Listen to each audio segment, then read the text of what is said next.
Welcome to our continuation of Section 3, which is solving equations. So this time around, we're going to solve literal equations or formulas for a specified variable. So in the first video for Section 3, I gave you an equation and you solved for x, y, or z, whatever the variable was, and you got a number. This time around, we're going to be solving an equation for a variable, but you're not going to get a number. You're just going to get an expression. So this is no calculator. So looking at example 1, it says solve the following equation for y. It says 3x minus 5y equals 22. Now in this case, you have an x and a y. You have two variables, but only one equation. So you know that you can't get a number for y. So instead of getting a number, you're going to get another expression or another equation. So I'm just going to rewrite our equation. We have 3x minus 5y equals 22. Okay, so I need to solve for y. Looking at the left side, the two issues are the 3x and the negative 5. So I'm going to need to get rid of both of those. Now, in order to determine which one to get rid of first, I'm going to look at the order of operations. So order of operations, the PEMDAS, the please excuse my dear Aunt Sally. Okay, when you're solving an equation, you go backwards. So your teacher might have shown you that yesterday. But I'm going to always start with what's being added or subtracted. Now I notice that 3x is being subtracted from the 5y, or I'm subtracting the 5y from the 3x. So that's what I want to get rid of first. Looking at the leading sign, it's a positive 3x, so to get rid of it, I'm going to subtract 3x. So I have negative 5y equals 22 minus 3x. Okay, then I'm going to look at anything that's being multiplied or divided. I'm multiplying by negative 5, so that's what I need to get rid of. Now to get rid of that negative 5, since it's being multiplied, I'm going to do the inverse. So I'm going to divide.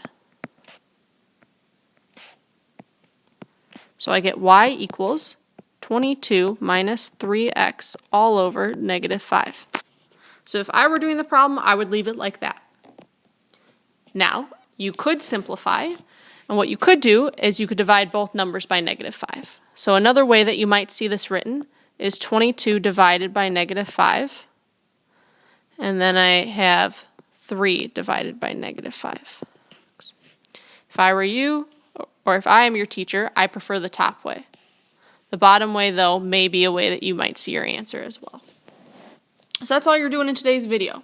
You're just rearranging the equation to get a new equation.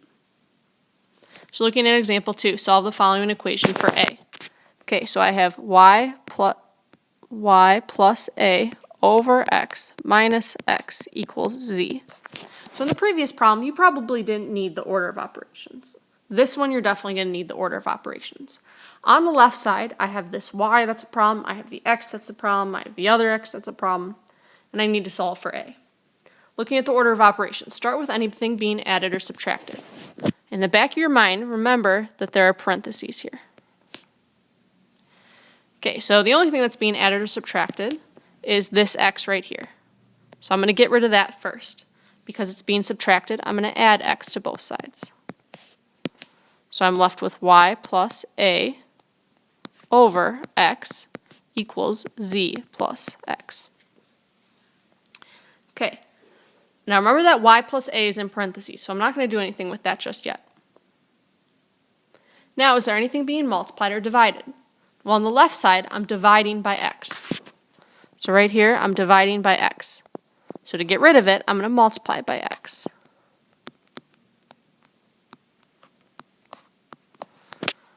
So on the left side, when I multiply and divide by x, the x's are gone, and I'm left with y plus a equals. The right side, I multiply by x. I have to remember to distribute it. So I get zx add x squared, because x times x is x squared. Okay, now, in the back of our mind, we remembered that this y plus a was in parentheses. I don't have any exponents, so I'm going to get rid of those parentheses now. If I'm adding a, the way to get rid of it is to subtract a. So I get y equals zx add x squared, subtract a.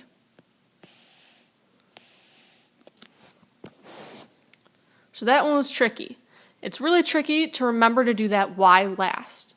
You have to remember that in a fraction, the numerator and denominator are in implied parentheses.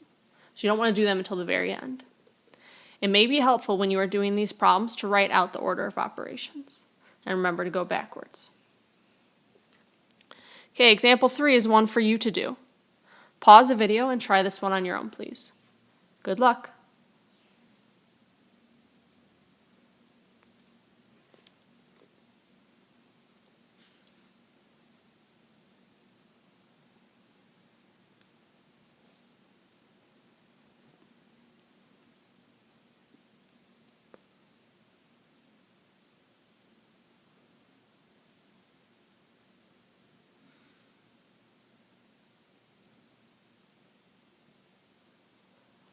Okay, so the first thing that I'm betting you did is you distributed that 13k on the right side, which is fine. If you did that, that's good.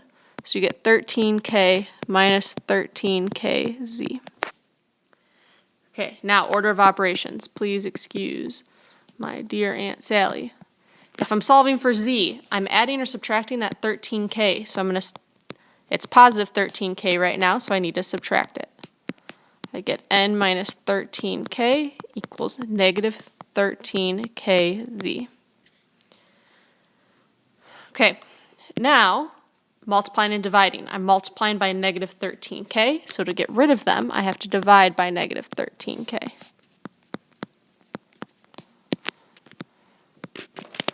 So I get n subtract 13k all over negative 13k equals z.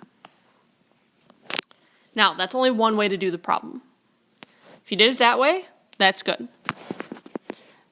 If I recopy the problem, okay, there's really no reason to distribute the 13k. I'm not interested in the 13 and I'm not interested in the k. So right away, I can divide by them. 13k is next to parentheses, which implies multiplication. So to move it over, just divide by it. So I get n over 13k equals 1 minus z. Okay, so now I'm in the parentheses. So to get rid of that 1, I'm going to subtract 1. So I have n over 13k minus 1 equals negative z. Last thing to do is divide by negative 1 that's in front of the z. All that does is flip all the signs. So I have negative n over 13k plus 1 equals z.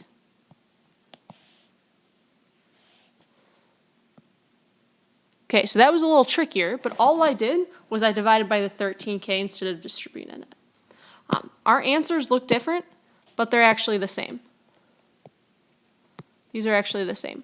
If I simplify this first one I get n over negative 13k. Negative 13k divided by negative 13 is just 1. So plus 1 equals z. So it's the same answer either way. It's just whatever you're more comfortable with. So hopefully you got that one right. Okay, and then moving on to example 4. It says solve the following equation for B2. This one, again, is one that you're going to do on your own. So take a minute, pause the video, and complete this problem on your own, please. Good luck.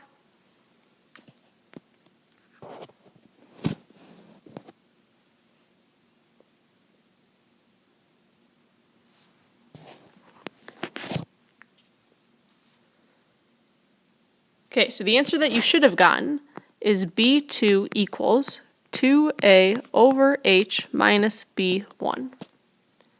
That's what you should have gotten. Here's what I did. First thing that I did was divide by that 1/2 h. So you get a over 1/2 h equals b1 plus b2. Now, remember that dividing by a fraction is the same thing as multiplying by their reciprocal. So a divided by 1/2 doesn't really look very nice. So instead, I'm going to do the reciprocal, so 2 over 1 multiplied by a over h equals b1 plus b2. Now 2 over 1 times a, that's just 2a. So you get 2a over h equals b1 plus b2. And then subtract b1 and you get back to this answer that I gave you at the beginning. So that's a little trick if you didn't know to change that 1/2 to a 2. But dividing by a fraction, remember, is the same thing as multiplying by a reciprocal. Okay, right now, if you can flip the page, you have one extra example to do. Okay, so for example number 5, it says, do you remember from last chapter the equations to find the sum of an arithmetic series? There are two formulas. One formula is, if you remember, it's n multiplied by the quantity a1 plus a2 divided by 2. I would like you to solve that equation for a of n. I'm not going to give you the answer. We're going to go over this in class tomorrow. You need to make sure that you come to class with this problem completed. Good luck!